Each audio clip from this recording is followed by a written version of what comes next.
Hi, I'm Nicole. On my channel, I will share the feng shui stories, tips, and taboos.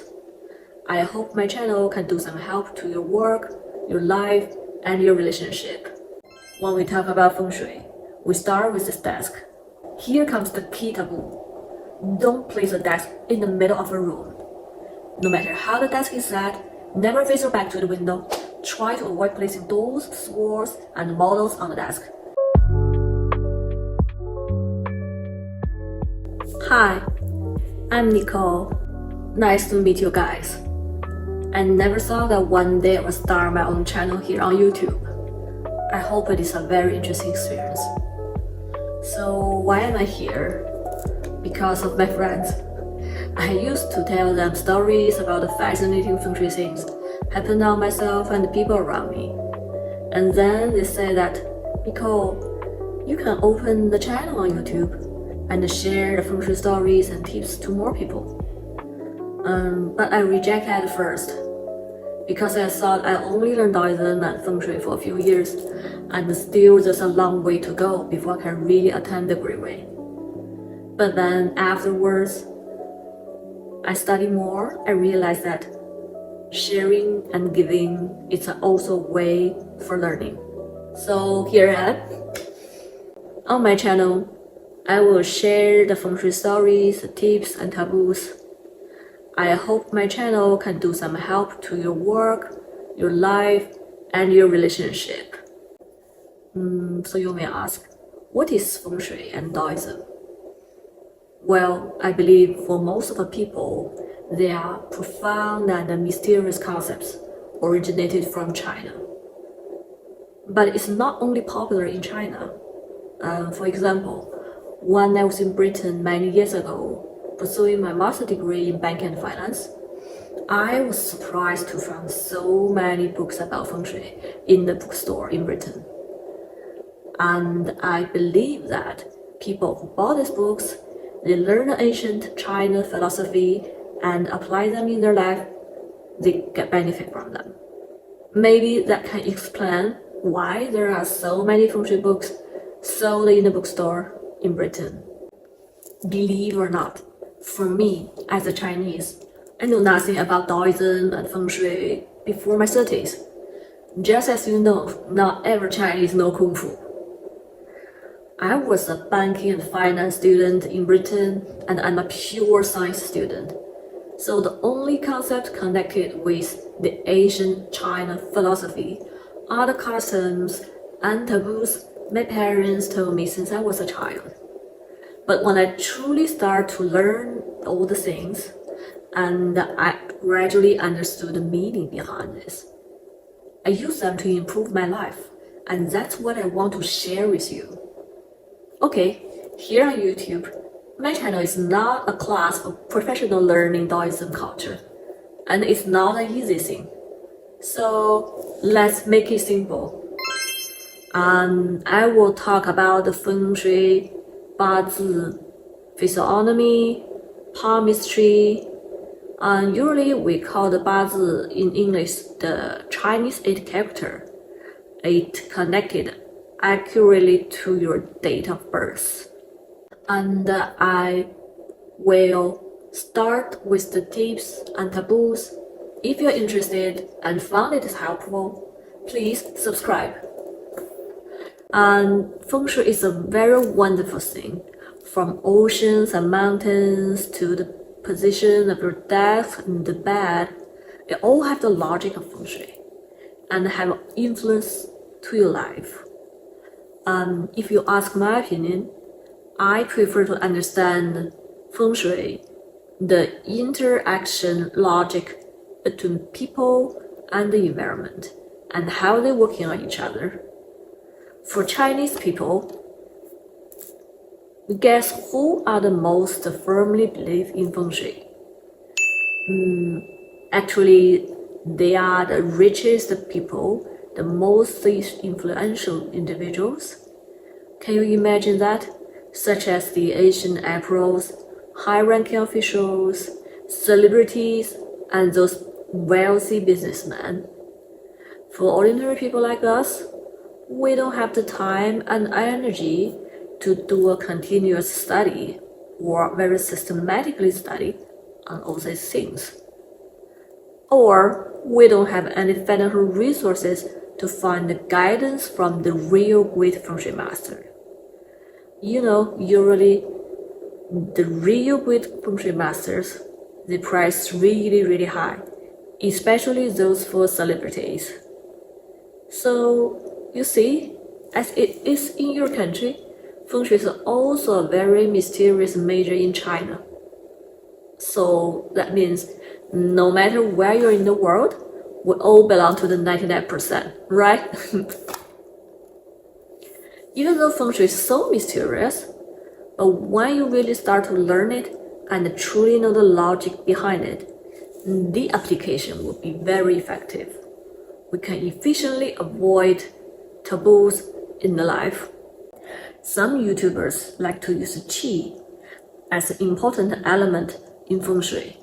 I personally think it's fine, but for friends who do not have any Taoism concept, that's a bit beyond scope and not easy to understand. Let's focus on the most common thing in our life. First, as we know, most people spend a long time in front of a desk every day.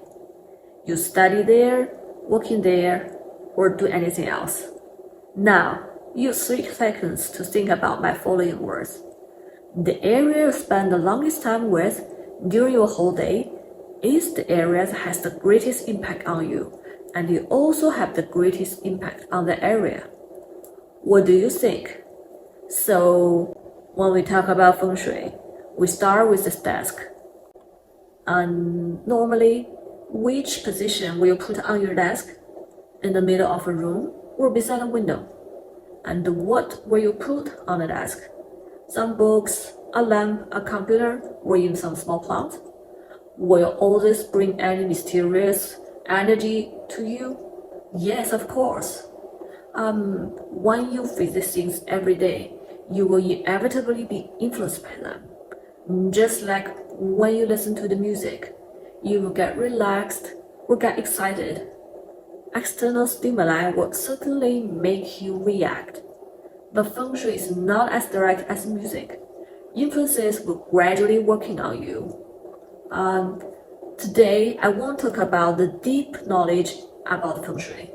I just want to briefly tell everyone the common tips and taboos in Feng Shui, especially taboos. In our daily life, when you do something, it's far more important to know the taboos and avoid them than doing things well. You can try my advice and sitting at the desk. If you feel something different later, please subscribe. And first thing first, where should you put this desk? No matter how small or large your room is, here comes the key taboo. Don't place a desk in the middle of a room. If you sit in the room of a desk placed in the center of the room for a long time, you may easily encounter the following problems, like getting stuck in your emotional reactions, easy to encounter lawsuits, everything in your life getting slowed down and held up, face many unexpected accidents and challenges when no one can back you up. My personal suggestion is, when you sit in front of the desk, make sure the desk leans against the wall. That's very important. Unless you are truly the chosen one with a very strong fortune. So, please remember this taboo and try to avoid the restricted area as much as possible. For 99% of our rooms are not so big, and perhaps we don't have a separated room for the study. So normally, we will have a room that will put our desk, our bed, our cabinet together. But that's very common, that's fine. Just remember, always walk to your desk and take your seat from the left side of the chair as much as possible. That means Your desk can be placed against the wall or cabinet on the right side, with the left side following out through the channel. This will bring very positive energy, and it's a very important principle in my future topic about Feng Shui in the office and other area. We call the left side the Azure Dragon position. That's Qinglong in Chinese. It requires and lacks the flow of qi, like water by your side. If your desk faces the wall, no problem. Try to take your seat through the left side of the chair as much as possible. Be water, my friend, be water. On the right side is the white tiger position. We call that 白虎 in Chinese. It rules conflicts and turbulence. This area should be kept stable and calm to maintaining harmonious energy flow with peaceful qi. It will minimize the trouble. Another taboo. If you are sitting behind a desk and not facing a wall, please remember, don't let your back face a window at a very close distance. No matter how the desk is set, never face your back to the window. It will bring change, disruption, and fierce competition. Unless you are the President of the United States and unable to change the Oval Office in the White House, I guess no one else are willing to take a dramatic change in their life every 4 or 5 years, right? So if you want a stable and a positive life, lean against a stable wall. No window at your back. Remember that. Now let's talk about what's on the desk. No matter where your desk is placed, without consideration of its orientation, please remember that the thing put at the left side should always be higher than the thing put at the right side. So that means if you only have one computer and one book, put them on the left. This will effectively change your aura or vibe. See? Simple and practical.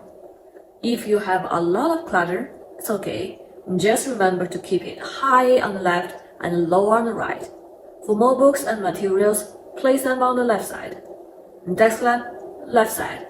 And always remember, lower the right side. Just as I mentioned above, Azure Dragon position on the left, it lets active and control the flow of qi, bring positive energy. And the white tiger position on the right, we should keep it stay low and calm. What item should we put on desk? It's also very important. If you're not a media or social media content creator, try to avoid placing dolls, swords, and models on the desk. They will bring a lot of unexpected and unpleasant social interactions. Try to reduce things other than computer, books, and lamp. You can put your lucky stuff, but remember, not in a human image. What I'm telling you will help you have a smooth and stable work and life. Last but not the least, when I talk about Feng Shui, it's not the decisive rule for your life. Remember, the rule that matters most is you, yourself. You control your own fate. Your thought, your will, and your action are the most important factors. Those Feng Shui tips and taboos I'm sharing with you are the supporting tools to help you make your life happier, to make your work smoother, and to make your relationship with others better. But you, yourself, are the key to realize all this. Well, in my next topic, I will discuss about the Feng Shui, taboos, and tips in the bedroom, including 2 most important elements, the bed and the mirror. If you are interested, please subscribe. I also want to declare that everything I'm talking about is the most basic aspect of Feng Shui. They are very common knowledge that make us feel good energy and make our life easier and better. If you also have some feelings in Feng Shui, you're welcome to leave a message. I will be very glad to communicate with you. I hope my channel will be helpful to you, and that's all for today. So see you on the next topic. Bye!